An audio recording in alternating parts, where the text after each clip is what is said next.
Hey, this is Hoovaloov from Tide the Leader, and I'm analyzing the latest Halo Reach multiplayer video that Bungie just released. This thing is so jam-packed with new info, it's ridiculous. So in order to do it justice, I've gone away from the typical frame-by-frame step-through approach, and have rearranged and grouped this into sections for clarity's sake. Let's start with the weapons. Like past Halo games, Halo Reach is introducing us to new guns while sticking with a few favorites. On the human side, we have the assault rifle, the sniper rifle, notice the strange scope screen, the headshot-capable 2x zoom pistol, the shotgun, and the rocket launcher.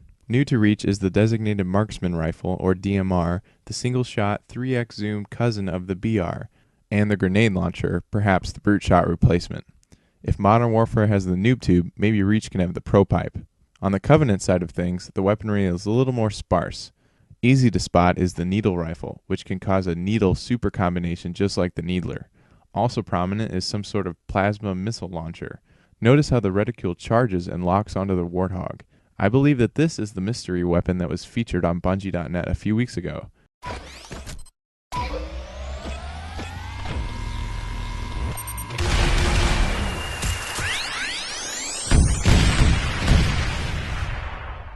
Notice how the same sound also briefly can be heard here.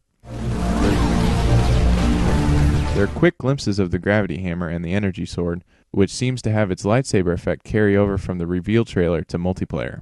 And here's a brand new weapon, similar to the Sentinel beam with the looks of a beam rifle.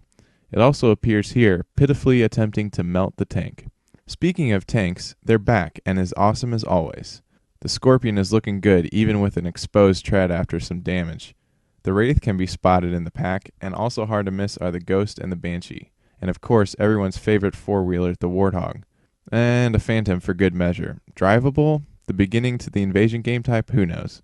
Moving on, we come to armor abilities. Customizing your character to influence combat is the future of Halo, and it looks promising. While the title says loadouts, I think this only refers to abilities. See how each member still starts with the default AR and pistol? And I'm pretty sure that the notion of custom starting weapons was squashed in a Bungie podcast anyway. There are 5 abilities showcased here. The most flashy is the jetpack, indicated by the up arrow icon. You can see it recharging even while in midair. Also showcased is sprint, shown with a lightning bolt. The third ability appears to be a personal overshield, illustrated with a lock over a shield. See how he barely activates it before being splattered by the Ghost? Perhaps the force of the impact caused the Ghost to explode, but this also might be some sort of EMP device. Another Halo stalwart, Active Camo, returns as an ability and is indicated by the traditional triangle. The 5th ability is different in that it isn't for humans. It is the only Covenant ability showcased. Notice how all 4 of the other abilities only appear in the blue heads-up display. This icon, which appears to be 2 arrows pointing left and right, only appears in the teal heads-up display, which as we know from Halo 3 is the Elite HUD. So I believe the 5th ability is Evade, which we see Elites perform several times in this trailer. The Elites have always been good at diving away from danger, and now it appears players can harness that agility. The next biggest thing is assassinations. Activated by holding the melee button next to an opponent, we can see that each assassination is different depending on the approach angle to the target. And not only is the person performing the move transitioned to third-person view, but as you can see here, the target is as well. Everyone loves medals, and Reach promises not to disappoint. First up is First Strikes, which appears to go to whomever gets the first kill of the match. You can kind of see in this blurry text, so-and-so struck first, followed by somebody killed somebody. I'm guessing they blurred this to keep someone's gamertag private. And here you can see when the other team strikes first. Next is the pistol headshot medal, which up until now has only been seen in Halo campaigns. Also showcased here is Pull, for taking out a flying bad guy, and it looks very similar to the jetpack icon. The good old sniper headshot medal is back, and here it is again with a Killjoy. They said Reach was grittier than the other Halos, looks like the medals are in the same boat. Some people think this medal is for sticking this guy with the grenade launcher, but it looks too much like the EMP kill from ODST for that to be true. Notice how when everyone else dies, their shields expand and then pop, similar to Halo 1. This guy has no such effect. I think his shields were dropped by a teammate's plasma pistol, but Pro Piper Joe stole the EMP medal when he killed MC Hammer. Also back are Double Kill and Splatter, and this time the grimy effect is really noticeable. The new medal Revenge is shown here, and it looks like a good addition to the group. Notice that the sword no longer gives a beatdown medal, even though it uses the words beat down. But what's a game without game types? Halo's ever-popular Slayer is back, along with Capture the Flag and King of the Hill. I'm loving the shiny new hill marker.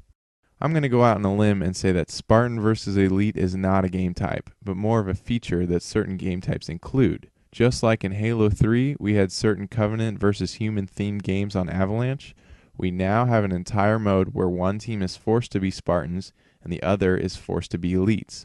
There are already obvious character model differences, namely the Elites are much taller and bigger targets, and they seem to move faster than the Spartans, so by forcing the players into different roles, they're giving them different opportunities to approach the gameplay.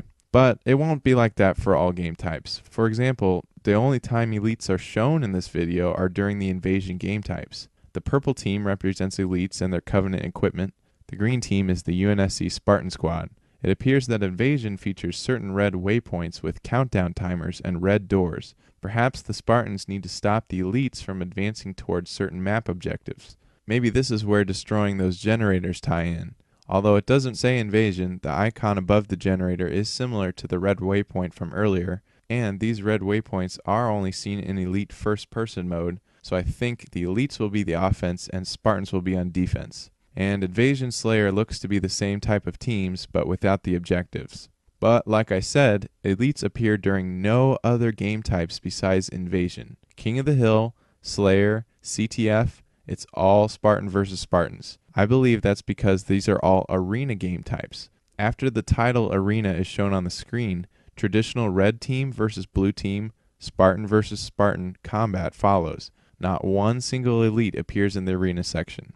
So if Invasion game types connote warding off alien attackers, arena games such as Slayer, King of the Hill, CTF, and the works would only be for Spartans. This would help level the playing field since the Elite models are so different from the Spartan models.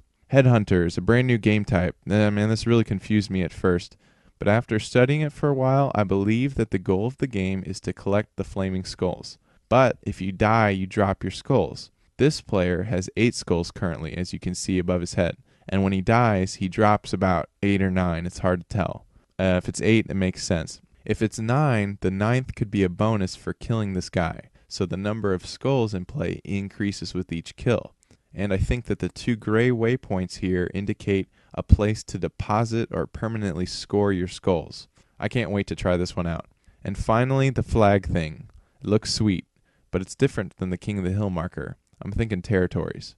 Now onto the heads-up display. The first thing to notice is the new health bar.